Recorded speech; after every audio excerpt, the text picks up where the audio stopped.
اعوذ باللہ من الشیطان الرجیم بسم اللہ الرحمن الرحیم والعادیات ضبحا فالموریات قدحا فالمغیرات صبحا فأثرن به نقعا فوسطن به جمعا ان الانسان لربه لکنود وانہ علی ذلک لشہید وَإِنَّهُ لِحُبِّ الْخَيْرِ لَشَدِيدٌ صدق اللہ العظیم۔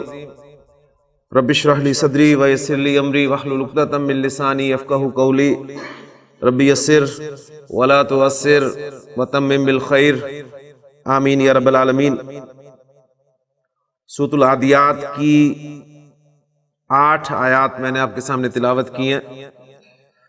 سورۃ العادیات، اس میں پہلا حرف آپ دیکھ رہے ہیں واو، اور یہ واو قسمی ہے، یعنی قسم اللہ تعالیٰ جو ہے وہ کھا رہے ہیں شروع میں کہ والعادیات ضبحا، اور اس سورہ مبارکہ کے شروع میں جو قسمیں کھائی گئی ہیں ان کے حوالے سے مفسرین کا اس میں اجماع ہے کہ یہ قسمیں جو ہیں وہ گھوڑوں کے متعلق کھائی گئی ہیں۔ والعادیات ضبحا قسم ہے سرپٹ دوڑنے والے گھوڑوں کی، جب وہ ہانپتے ہوئے دوڑتے ہیں۔ فالموریات قدحا، اور پھر جب وہ دوڑتے ہیں تو ان کی سموں سے چنگاریاں نکلتی ہیں۔ فالمغیرات صبحا، اور پھر وہ غارت گری کرتے ہیں صبح کے وقت۔ فاثرن به نقعا، اور جب وہ دوڑتے ہیں تو ان کے دوڑنے سے دھول جو ہے وہ اڑتی ہے، مٹی اڑتی ہے۔ فوسطنا به جمعا، اور پھر وہ کسی گروہ میں گھس جاتے ہیں، عین اس کے بیچ میں چلے جاتے ہیں۔ یہ تمام باتیں کرنے کے بعد جس بات پہ قسم کھائی جا رہی ہے وہ آگے آ رہی ہے کہ ان الانسان لربہ لکنود۔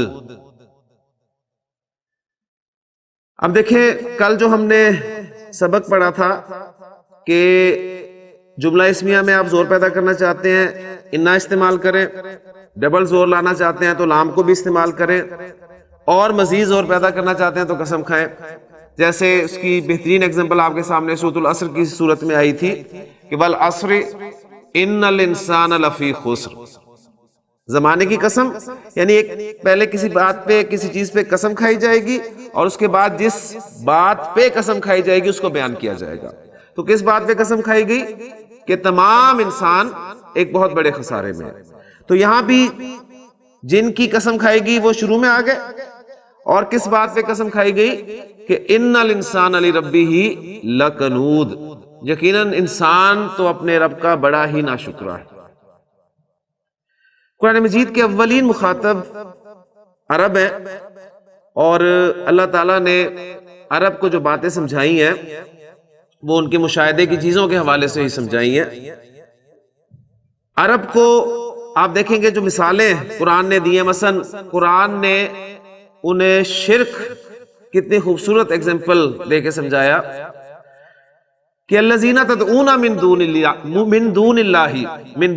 من دون اللہ، وہ جنہیں تم اللہ کو چھوڑ کر پکارتے ہو، جنہیں تم اللہ کے علاوہ جنہیں پکارتے ہو، ما یملکون من قطمیر، وہ قطمیر جتنا بھی اختیار نہیں رکھتے۔ اب یہ قطمیر، اس کا ترجمہ آپ دیکھیں گے مصحف میں تو آپ کو لکھا ہوا ملے گا ذرا بھی اختیار نہیں رکھتے۔ اب قطمیر کے معنی ذرا بھی کے نہیں ہیں۔ اب جیسے میں نے عرض کیا کہ اولین مخاطب عرب ہیں، اور عرب کے مشاہدے کی چیزوں سے اللہ تعالیٰ نے انہیں بات سمجھانے کی کوشش کی ہے۔ تو عرب کے لیے سب سے ان کا جانا پہچانا پھل وہ کون سا؟ کھجور۔ اب کھجور کی مثالیں دے دے کے اللہ تعالیٰ نے باتیں سمجھائی ہیں، یعنی کھجور سے جتنے عرب واقف ہیں ہم واقف نہیں ہیں۔ جیسے کہ کسی عرب سے کسی نے پوچھا تھا کہ تمہارے ہاں سب سے زیادہ پایا جانے والا پھل کون سا ہے؟ تو اس نے کہا کھجور۔ پھر اس نے پوچھا اس کے بعد؟ اس نے کہا کھجور۔ اس نے کہا اس کے بعد؟ اس نے کہا کھجور۔ اس نے پوچھا کیا تمہارے ہاں کھجور کے علاوہ بھی کچھ پایا جاتا ہے؟ اس نے کہا جی ہاں. کہنے لگا کیا؟ کہتا کھجور. تو کھجور کی مثالیں دے دے کے اب کتمیر دیکھیں کسے کہتے ہیں؟ کھجور کی گٹھلی، اس گٹھلی پر آپ نے اگر غور کیا ہو تو اس میں ایک باریک سی جھلی ہوتی ہے. اس جھلی کی کوئی ویلیو ہے؟ یعنی ہم نے اسے کبھی توجہ ہی نہیں دی. کھجور کھائی، گٹھلی پھینک دی، لیکن اس کی جھلی بے وقت چیز ہے. اس کو عربی زبان میں کتمیر کہا جاتا ہے. اس کی چونکہ کوئی حیثیت نہیں ہے تو اللہ تعالیٰ نے دیکھیں شرک انہیں سمجھایا کہ الذین تدعون من دونہ یا من دون اللہ، وہ جنہیں تم اللہ کے علاوہ پکارتے ہو ان کے پاس تو کتمیر جتنا بھی اختیار ہے. یعنی اب اس کو اردو میں ہم لے کے آئیں گے کہ ان کے پاس ذرا بھی اختیار نہیں ہے. اب عرب کے سامنے جب یہ لفظ آیا ہوگا تو اس نے فوری طور پہ اس کو سمجھ لیا ہوگا. پھر اسی طرح آخرت کے حوالے سے اللہ تعالیٰ نے انہیں بات سمجھائی کہ آخرت میں تم پہ ذرا بھی ظلم نہیں ہوگا. تو وہاں پر بڑے خوبصورت الفاظ ہیں، لا تظلمون فتیلا. تو ترجمہ اس کا بھی یہی ملتا ہے کہ تم پہ ذرا بھی ظلم نہیں ہوگا. فتیل کسے کہتے ہیں؟ اب فتیل پھر کھجور کی گٹھلی، اس کی جھلی کی بات ہوگی. اب کھجور کی آپ دیکھتے ہیں ایک ناف ہوتی ہے، ایک لائن سی جو لگی ہوتی ہے، اس لائن میں ایک باریک سا دھاگا ہوتا ہے. اب اس کی بھی کوئی ویلیو نہیں ہے. اس کو عربی زبان میں فتیل کہتے ہیں. یعنی یہ بتایا گیا تم پہ ذرا اتنی سی بھی زیادتی نہیں ہوگی، اس فتیل جتنی بھی زیادتی نہیں ہوگی، تمہارے پہ ظلم نہیں کیا جائے گا. آخرت یعنی اتنا وہ آخرت جو ہے اس کا کنسیپٹ قرآن نے کلیئر کرنے کی کوشش کی ہے. اب یہاں پر دیکھیں سورہ مبارکہ میں عرب دو پیشے، یا تجارت کرتے تھے یا غارت گری. اب جو تجارت کرتے تھے، تجارت کے لیے وہ جانور کیا استعمال کرتے تھے؟ اونٹ. اب اونٹ کی ویلیو عرب کے نزدیک کیا ہے؟ آپ اکثر قرآن مجید میں اونٹ کے حوالے سے مثالیں دیکھیں گے. یعنی قیامت کے اس تذکرے کو اللہ تعالیٰ نے اس طرح بیان کیا کہ وہ جو یہاں پر الفاظ ہے کہ جب 10 ماہ کی گابن اونٹنی کھلی پھریں گی، چھوڑ دی جائیں گی، یعنی انہیں اٹینڈ کرنے والا کوئی نہیں ہوگا. یعنی ان کے نزدیک ایک اونٹ کی ویلیو پھر اس اونٹنی کی ویلیو جو بچے کو ڈلیور کرنے والی ہو، یعنی اس کا اتنا خیال رکھتے تھے عرب کہ ہم ان چیزوں کو سمجھ نہیں سکتے. یعنی شہر میں رہنے والے ان باتوں کو نہیں سمجھ سکتے. تو عرب کے نزدیک اونٹنی کی ویلیو بڑی تھی. اسی طرح آپ دیکھتے ہیں دوسری مثالوں میں بھی نبی نے جو فرمایا حضرت علی سے کہ علی اگر تمہاری وجہ سے ایک شخص بھی راہ ہدایت پر آ گیا تو یہ تمہارے لیے سرخ اونٹوں سے بہتر ہوگا. اب ہمارے لیے اونٹ یا سرخ اونٹ وہ امپورٹنس نہیں ہے، یعنی ہمارے لیے ان کی کوئی اٹریکشن نہیں ہے کیونکہ ہمیں پتہ نہیں ہے. یعنی ہمیں اگر کہا جائے کہ تمہارے لیے جو مرسیڈیز سے بہتر ہوگا تو بات ہمیں سمجھ میں آتی ہے. تو اس حوالے سے عرب تجارت کے لیے اونٹ استعمال کرتے تھے، ریگستان کا جہاز. اور جب وہ غارت گری کرنے کے لیے نکلتے تھے تو اس وقت وہ ظاہرہ اونٹ نہیں استعمال کرتے تھے، گھوڑے استعمال کرتے تھے. تو اب اس سورہ مبارکہ میں وہ جو ذکر ہوا ہے نا، ان گھوڑوں کا ہی ذکر ہوا ہے. اور بات اللہ تعالیٰ نے دیکھے کتنے خوبصورت انداز میں سمجھائی ہے کہ والعادیات ضبحا، قسم ہے سرپٹ ہانپتے ہوئے گھوڑوں کی، دوڑنے والے گھوڑوں کی. اور جب وہ دوڑتے ہیں تو اپنے سموں سے چنگاریاں نکالتے ہیں اور پھر صبح کے وقت وہ صبح غارت گری کرتے ہیں. یعنی قبائلی نظام ہے، ایک قبیلہ دوسرے قبیلے پر حملہ کر رہا ہے، ان کا مال لوٹ رہا ہے، ان کے لوگوں کو مردوں کو غلام بنا رہا ہے. اب صبح کا وقت وہ چنتے تھے اس لیے کہ اس وقت انسان جو ہے وہ عام طور پہ یعنی ساری رات انسان جاگتا بھی رہے تو وہ وقت ایسا ہوتا ہے کہ اس وقت نیند آ ہی جاتی ہے. لیکن ظاہر بات ہے جو آگے موجود ہیں وہ ایسے بھی نہیں ہیں، وہ بھی تیار بیٹھے ہیں. تو وہ دھول اڑاتے ہوئے اس گروہ میں جا کر بیچ میں جا کے حملہ کرتے تھے.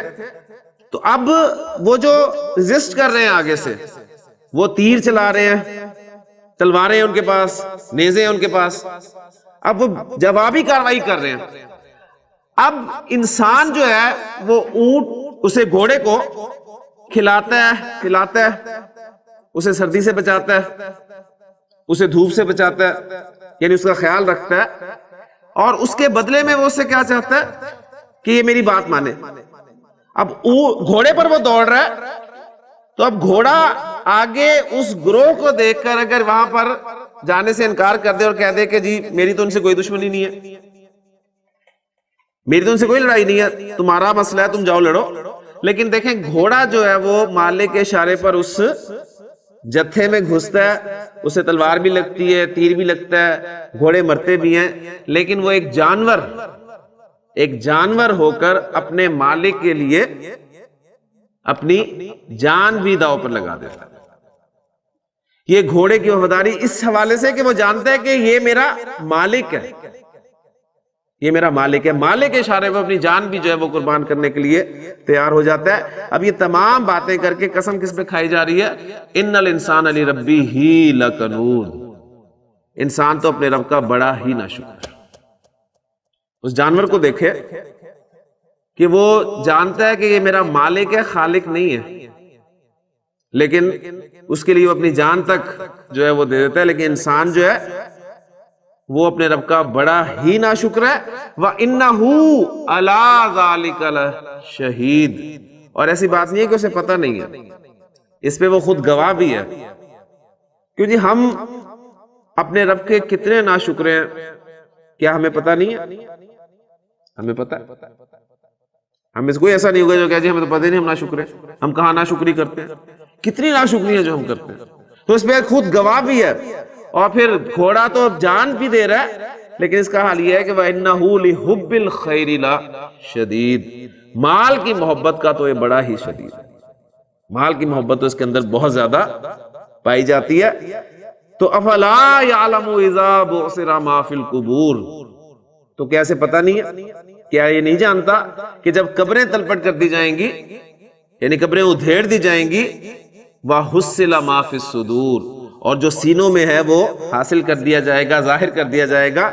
اِنَّ رَبَّهُمْ بِهِمْ يَوْمَئِذٍ لَخَبِيرٌ، یقیناً ان کا رب اس دن ان سے خوب باخبر ہوگا، یعنی ان کے خوب اس دن خبر لے گا. اب یہ دیکھیں اصل اس سورہ مبارکہ کو بیان کرنے کا مقصد بھی یہ تھا کہ انا اس کا استعمال اور لام تاکید کا استعمال. ان الانسان، انا کے بعد اسم حالت نصب میں، لربہ لکنود، وہ دیکھیں لام جو ہے وہ آپ کو مل گیا تو ڈبل زور کے ساتھ. پھر انہ علی ذالک لشہید، انا اور لام اور انا کا استعمال ضمائر کے ساتھ. وَإِنَّهُ لِحُبِّ الْخَيْرِ لَشَدِيدٌ، اس میں بھی وہی اسلوب آیا. اور پھر آخری آیت دیکھیں، اِنَّ رَبَّهُمْ بِهِمْ يَوْمَئِذٍ لَخَبِيرٌ، انا بھی ہے اور لام بھی ہے. آپ دیکھیں کتنا یعنی زور آپ کو جو ہے سورہ مبارکہ میں ملتا ہے. اور ایسی بے شمار صورتیں ہیں، کم از کم انا اور لام پڑھنے کے بعد میں سمجھتا ہوں کہ قرآن مجید جب آپ پڑھیں گے تو انشاءاللہ تعالیٰ آپ کو پتہ چلے گا کہ یہاں پر کس انداز میں بات کی گئی ہے، کتنا زور ہے. اور یہی اصل میں ذہن میں رکھیے گا کہ بلاغت کہلاتی ہے. یعنی بلاغت یہ ہوتی ہے کہ جس قسم کا تقاضا کیا جا رہا ہے، جس قسم کے کلام کا تقاضا کیا جا رہا ہے، اسی قسم کا کلام جو ہے وہ بولا جائے. یعنی ایک جگہ پر آپ کسی کو بات بتا رہے ہیں کہ زید کھڑا ہے، سمپل سی خبر ہے، آپ زید کے بارے میں خبر دینا چاہتے ہیں کہ زید کھڑا ہے. اب اس کے لیے آپ کہیں جی واللہ ان زیدن لقائم، تو یہ بلاغت کے خلاف ہے. سمپل سی خبر دینی ہے آپ نے کہ زید کھڑا ہے، اس کے لیے اتنا زور دینے کی کیا ضرورت ہے کہ قسم بھی کھا رہے ہیں، انا بھی لا رہے ہیں، لام بھی لا رہے ہیں. یہ سمپل بات بھی کی جا سکتی تھی کہ زید قائم، زید کھڑا ہے. اب یہاں پر تقاضا اس بات کا نہیں ہو رہا کہ زور لگایا جائے، زور پیدا کیا جائے. جہاں پر تقاضا ہے کہ یہاں پر زوردار انداز میں بات کرنی چاہیے، وہاں پر اس کے مطابق جو ہے وہ اسلوب اختیار کرنا، یہی بلاغت ہے. اور قرآن مجید سے زیادہ بلیغ اور فصیح کلام نہیں ہے. آج ہم مزید ایک سٹیپ اس میں لے کے جا رہے ہیں، اور وہ بھی انتہائی اہم سٹیپ ہے انا کے حوالے سے. اور اس کے بعد آپ دیکھیں گے قرآن مجید کا ایک اور اہم پہلو آپ کے سامنے آئے گا انشاءاللہ. زید عالم، جی کیا ترجمہ ہے اس کا؟ زید ایک عالم ہے، زید ایک عالم ہے۔ اچھا میں اس میں زور پیدا کرنا چاہتا ہوں تو کیا کروں گا جی؟ انا لگاؤں گا۔ انا لگے گا جب تو زید جو ہے وہ حالت نصب میں چلا جائے گا، انا زیدن اور عالم۔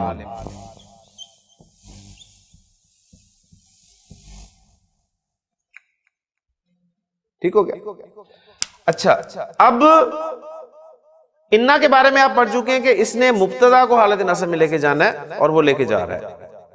وہ مبتدا چاہے مؤخر ہو چاہے اپنی جگہ پر موجود ہو، اس نے مبتدا کو افیکٹ کرنا ہے۔ اب میں آپ کو بتانے لگا ہوں کہ انا کے بعد اگر ایک حرف ما آ جائے، انا کے بعد ایک حرف ما آ جائے، انما، اور آپ قرآن مجید پڑھنے والے اس لفظ سے واقف ہیں، انما، انا کے بعد حرف آ گیا ما۔ اب اس انا کے بعد آنے والے ما نے کیا کیا یہ آپ مجھے دیکھ کے بتائیں گے۔ انما زید عالم، اس ماں نے کیا کیا؟ انا کا جو اثر تھا حالت نصب میں لے کے جانے والا مبتدا کو، اس کو اس نے روک دیا، ختم کر۔ کلیئر ہو گیا؟ اچھا پہلے اس کو سمجھ لیں کہ اس نے کرنا کیا ہے، اس کے بعد اس کے معنی کیا بنتے ہیں وہ میں واضح کرتا ہوں آپ کے سامنے انشاءاللہ تعالی۔ تو انا زیدن عالم، انما زید عالم، یعنی اس ماں نے انا کے اثر کو زائل کر دیا، ختم کر دیا، روک دیا۔ اب پہلی بات نوٹ کریں کہ اس ماں کو کہیں گے کیا، یہ کون سا ماں ہے؟ کیونکہ آج سے آپ جو ہے وہ ماں پڑھنے کا کام جو ہے شروع کر رہے ہیں، یعنی پہلا ماں آپ کے سامنے آ گیا، اس کے بعد آپ بہت سارے ماں جو ہے وہ پڑھیں گے آگے، ٹھیک؟ تو یہ پہلا ماں آپ کے سامنے آ گیا۔ یہ ماں جو انا کے ساتھ لگا ہوتا ہے اور انا کے اثر کو روکنے کے لیے استعمال ہوتا ہے، اس کو کہا جاتا ہے مائے کافہ۔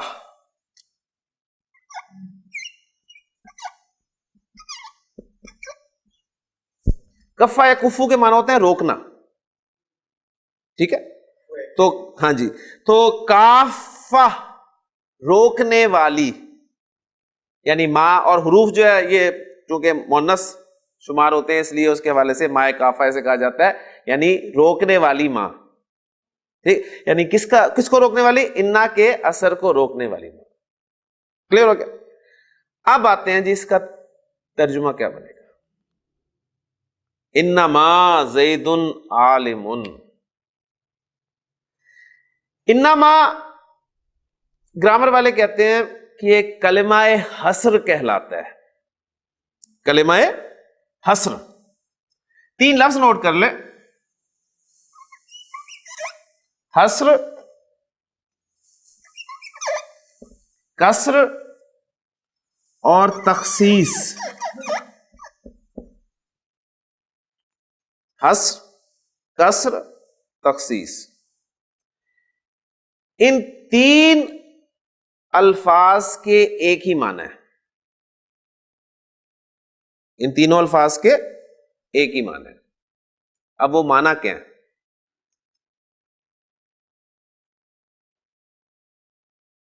حصر، کسر اور تخصیص،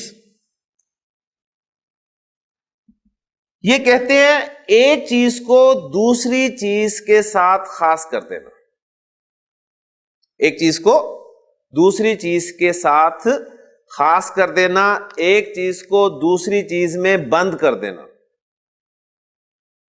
ایک چیز کو دوسری چیز میں بند کر دینا۔ تو حصر، کسر اور تخصیص تینوں ایک ہی معنی میں استعمال ہوتے ہیں۔ اب اس نے کس نے بند کر دیا، کس کو بند کر دیا، اب اس کو سمجھ لیں۔ انما آیا زید عالم، اس کا ترجمہ بنے گا، اور پھر آپ خود غور کر کے بتائیں گے کہ کیا ہوا ہے۔ اس کا ترجمہ بنے گا زید صرف ایک عالم ہے. انما زید عالم، زید صرف ایک عالم ہے.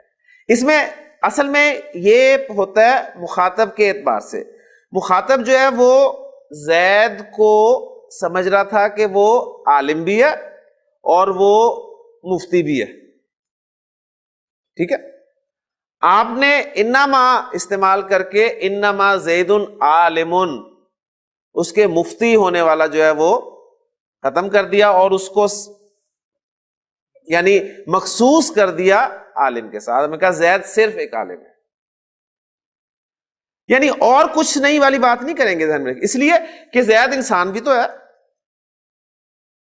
زید انسان ہے، زید جاندار ہے، ٹیچر ہے، اور بھی کچھ ہو سکتا ہے.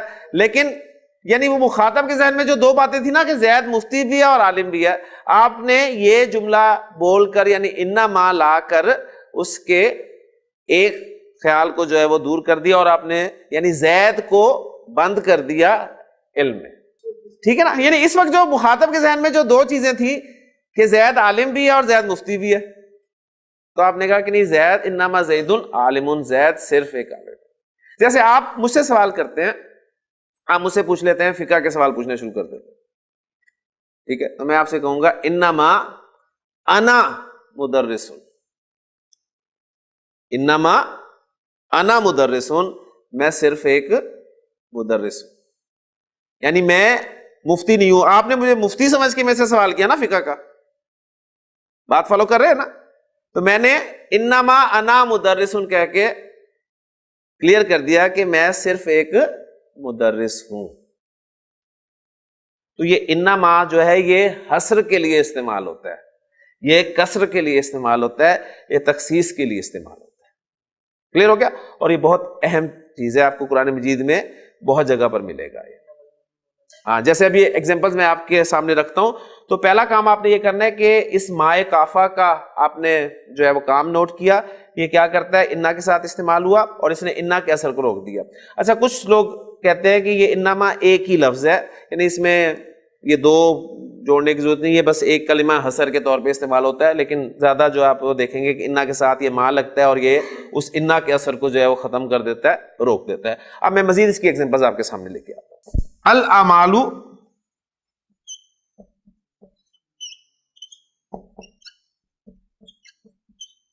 بالنیات، مبتدا اور خبر دو اجزاء پر آپ کا جملہ اسمیہ مکمل ہو رہا ہے. الاعمال مبتدا اور بالنیات جار مجرور مل کر خبر بن گیا. تمام اعمال نیتوں کے ساتھ ہیں، تمام اعمال نیتوں کے ساتھ ہیں. اس میں جب ہم زور پیدا کرنا چاہیں گے، انا لگائیں گے تو ان الاعمال بالنیات، یہ بن جائے گا یقیناً تمام اعمال نیتوں کے ساتھ ہیں. لیکن جب آپ کے ساتھ آپ اس جملے کے شروع میں انا ما لگائیں گے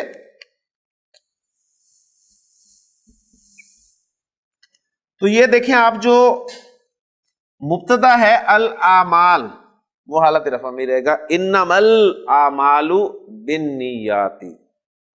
اس کا ترجمہ، اس حدیث کا ترجمہ آپ کیا کرتے ہیں؟ بے شک تمام اعمال کا دار و مدار نیتوں پر ہے. اس سے کہنا تب دیکھیں وہ دار و مدار وغیرہ ایسے کوئی نہیں ہے، یعنی اعمال صرف نیتوں کے ساتھ ہے، اعمال صرف نیتوں کے ساتھ. بس ظاہر بات ہے وہ یعنی آپ نے وہ حصر کا مفہوم پیدا کیا نا اس حوالے سے، تو وہ اردو میں ہم نے اس کے لیے دار و مدار کا لفظ جو ہے استعمال کر لیا کہ جی اعمال کا دار و مدار نیتوں پر ہے، یعنی اعمال صرف نیتوں کے ساتھ ہے. کلیئر ہو گیا نا. تو یہ آپ کے سامنے آ گیا. پھر دیکھیں قرآن مجید میں بہت ساری ایگزامپلز ہیں. وَإِذَا قِيلَ لَهُمْ لَا تُفْسِدُوا فِي الْأَرْضِ، جب ان سے کہا جاتا ہے کہ زمین میں فساد مت پھیلاؤ، قالو تو کہتے ہیں انما نحن مصلحون. دیکھیں جملہ سامنے رکھیں گے تو بالکل بات کلیئر ہو جائے گی. نحن ہم، مصلحون ہم اصلاح کرنے والے ہیں. اب جب اس کے شروع میں اگر انا لگتا خالی انا تو وہ انا پلس نحنو از اکول ٹو انا، یہ بن جاتا نا انا مصلحون، بے شک ہم اصلاح کرنے والے ہیں. لیکن کیا الفاظ آ رہے ہیں؟ انما. اب انما جب لگ گیا تو پھر مبتدا جو ہے وہ حالت رفع میں ہی آئے گا، انما نحن مصلحون، ہم تو صرف اصلاح کرنے والے ہیں. ٹھیک ہے، یعنی وہ جو دو چیزیں تھیں نا ان کے، یعنی تم فساد پھیلا رہے ہو، تو انہوں نے کہا نہیں ہم فساد نہیں پھیلا رہے، ہم تو صرف اصلاح کر رہے ہیں. ترجمہ کریں، انا رسول ربی کی، بلکہ میں پوری آیت ہی آپ کے سامنے لکھوں تاکہ آپ کو مزہ آئے اس آیت کے پڑھنے کا اور سننے کا. انما، یعنی انما، آپ نے نوٹ یہ کرنا ہے کہ انما کے بعد آپ کو حالت رفع میں ہی اسم نظر آئے گا. انما انا رسول ربی کی. حضرت مریم سلام اللہ علیہا کے پاس جب حضرت جبریل علیہ السلام آئے ہیں، بڑے خوبصورت الفاظ ہیں قرآن مجید میں کہ فتمثل لها بشرا سویا، تو انہوں نے ان کے لیے ایک بشر کی جو ہے شکل اختیار کی. تو قالت، کہنے لگی، انی اعوذ بالرحمن منک ان کنت تقیا، میں الرحمن کی پناہ میں آتی ہوں تجھ سے اگر تو اللہ سے ڈرنے والا ہے. تو قالا، کہنے لگے، انما انا رسول ربی کی، میں تو صرف تیرے رب کا بھیجا ہوا ہوں، لِأَهَبَ لَكِ غُلَامًا زَكِيًّا، تاکہ تجھے پاکیزہ لڑکا عطا کروں. ٹھیک ہے، پھر آگے بڑا خوبصورت مقام ہے قرآن مجید کا. تو انما انا رسول ربی کی، میں تو صرف تیرے رب کا بھیجا ہوا ہوں. یعنی وہ جو سمجھ رہی تھی اس سے نہیں، میں تو تیرے رب کا بھیجا ہوا ہوں. بات سمجھ میں آ گئی نا؟ اسی طرح قرآن مجید کہتا ہے انما الہکم الہ واحد، تمہارا الہ صرف ایک الہ ہے. ٹھیک ہے نا؟ انما الہکم الہ واحد، تمہارا الہ صرف ایک الہ. پھر اسی طرح نبی کے سے سورہ ملک میں یقولون متی ھذا الوعد ان کنتم صادقین، یہ آپ سے پوچھتے ہیں کہ یہ وعدہ کب پورا ہوگا، قیامت کب آئے گی. قل، تو انہیں بتا دیجئے، انما العلم عند اللہ، انما العلم عند اللہ، اس کا علم تو صرف اللہ کے پاس ہے. وانما انا نذیر مبین، اور میں تو صرف واضح طور پہ خبردار کرنے والا ہوں. تو یہ دیکھیں قرآن مجید میں جگہ جگہ آپ انما کا استعمال دیکھیں گے تو یہ اسلوب آپ کے سامنے آئے گا. یعنی انما کس لیے استعمال ہوتا ہے، بس اس کو اب ہم یہیں پہ کلوز کرتے ہیں. انما کلمہ حصر ہے، کلمہ حصر ہے، اور حصر کے معنی کیا ہوتے ہیں؟ ایک چیز کو دوسری چیز کے ساتھ خاص کر دینا یا ایک چیز کو دوسری چیز میں بند کر دینا. حصر کے مختلف طریقے ہوتے ہیں، اصل میں حصر پیدا کرنے کے لیے مختلف طریقے ہیں، اور بلاغت کی کتابوں میں عام طور پہ 4 طریقے لکھے ہوتے ہیں. ان میں سے ایک طریقہ ہم نے پڑھ لیا ہے. وہ کون سا طریقہ ہم نے پڑھ لیا ہے؟ انما والا. یہ تو نہیں، اس سے پہلے ایک پڑھ لیا ہے.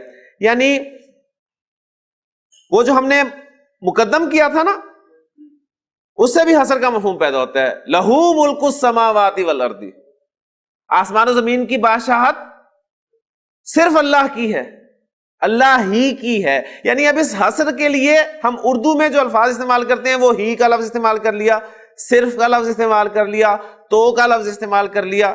یہ مختلف الفاظ جو ہے نا، بس، اکیلا، فقط، محض، اس قسم کے الفاظ جو ہیں ہم اس حصر کو پیدا کرنے کے لیے اردو زبان میں استعمال کرتے ہیں. لیکن مزہ واقعی عربی زبان کے حوالے سے ہی ہے. جب آپ کے سامنے یہ لفظ آئے گا تو آپ کو پتہ چلے گا کہ اچھا یہ ان معنی میں استعمال ہے. انا، الحمدللہ آپ کو سمجھ میں آ گیا. انا کی ایک فیملی ہے، انا کی ایک فیملی ہے، اور وہ فیملی جو ہے وہ جانی جاتی ہے انا و اخواتھا کے نام سے. اخوات اختن کی جمع ہے، اختن کی جمع اخوات، اخواتھا ہر سسٹرز، یہ ترجمہ کریں گے انا اینڈ ہر سسٹرز، یعنی انا اس کا مطلب ہے کہ انا بھی مؤنث ہے، اور کیونکہ حرف میں نے آپ کو بتایا کہ حرف جو ہے وہ مؤنث کنسیڈر کیا جاتا ہے، اس حوالے سے انا واخواتھا، انا اور اس کی بہنیں، 6 بہنیں ہیں ٹوٹل، ٹھیک ہے؟ ان 6 میں سے انا کو ہم نے الحمدللہ پڑھ لیا۔ کس لیے آتا ہے انا؟ تاکید کے لیے۔ اب میں 5 بہنوں کا تعارف صرف مختصراً یہاں پر کرا رہا ہوں، اور پھر انشاءاللہ تعالی مختصر ان کے بارے میں بات کریں گے۔ انا کی دوسری بہن ہے انا۔ انا الف کی زیر کے ساتھ ہے اور انا الف کے زبر کے ساتھ۔ یہ دونوں تاکید کے لیے استعمال ہوتے ہیں۔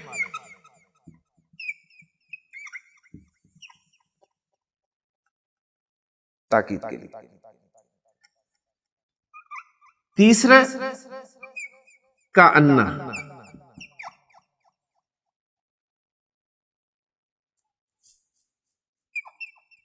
چوتھی بہن لاکنہ،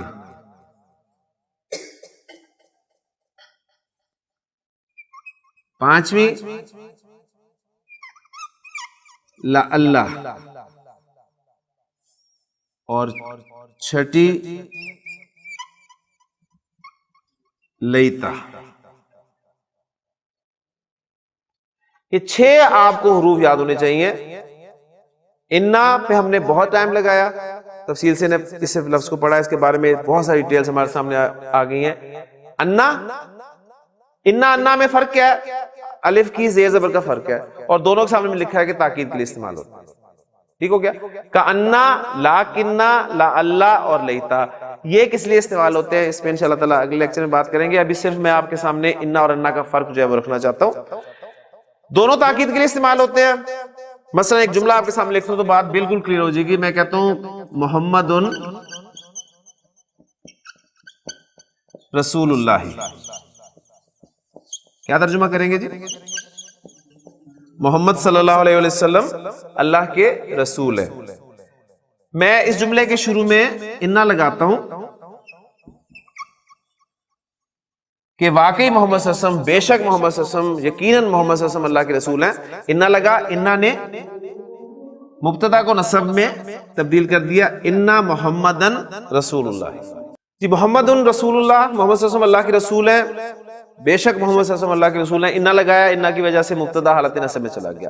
اب آپ کہنا چاہتے ہیں کہ میں گواہی دیتا ہوں، میں گواہی دیتا ہوں، تو اب میں گواہی دیتا ہوں ایک فعل ہے، ابھی فعل ہم نے نہیں پڑھا، لیکن چونکہ ضرورت ہے اس وقت ہمیں اس کی، تو میں ایگزامپل کے طور پہ لکھ دیتا ہوں۔ میں کہتا ہوں کہ میں گواہی دیتا ہوں اشہدو، اس کی عربی آپ کو ویسے ہی آتی ہے، ابھی آپ نے سنی بھی ہے، اشہدو، میں گواہی دیتا ہوں بے شک محمد صلی اللہ علیہ وسلم اللہ کے رسول۔ اب انا استعمال نہیں کریں گے آپ، بلکہ کیا استعمال کریں گے؟ انا۔ طارق صاحب کیا بات سمجھ میں آئی؟ انا جملے کے شروع میں آتا ہے اور انا جو ہے وہ جملے کے درمیان آتا ہے۔ ٹھیک ہو گیا؟ یعنی انا محمدن رسول اللہ، بے شک محمد صلی اللہ علیہ وسلم اللہ کے رسول ہے، میں گواہی دیتا ہوں بے شک محمد صلی اللہ علیہ وسلم اللہ کے رسول ہے، تو اشہد ان محمدن رسول اللہ۔ کلیئر ہو گیا؟ تو بس فرق یہ ہے، دونوں کا مقصد کام ایک ہی ہے، دونوں تاکید کے لیے آتے ہیں، لیکن انا شروع میں آتا ہے اور انا جو ہے وہ درمیان میں آتا ہے۔ کام وہی ہے، انا کی فیملی ہے نا، انا کی فیملی ہے، تو یہ 6 کے 6 کا کام وہی ہوگا۔ حالت نصب میں لے کے جائیں گے مبتدا کو حالت نصب میں لے جائیں گے۔ ٹھیک ہے، انشاءاللہ تعالیٰ ایک ایک کر کے ہم اسے دیکھیں گے۔ آپ کے سامنے قرآن مجید میں کوئی ایگزامپل ایسی سامنے آئے کہ آپ کو انا جو ہے وہ درمیان میں نظر نہ آئے یا انا شروع میں نظر نہ آئے تو ضرور بتائیے گا، پھر اس پہ اس کی بھی وجہ ہے، اس کی بھی بات انشاءاللہ تعالیٰ آپ کے سامنے کریں گے۔ سبحانک اللہم و بحمدک، اشہد ان لا الہ الا انت، استغفرک و اتوب الیک۔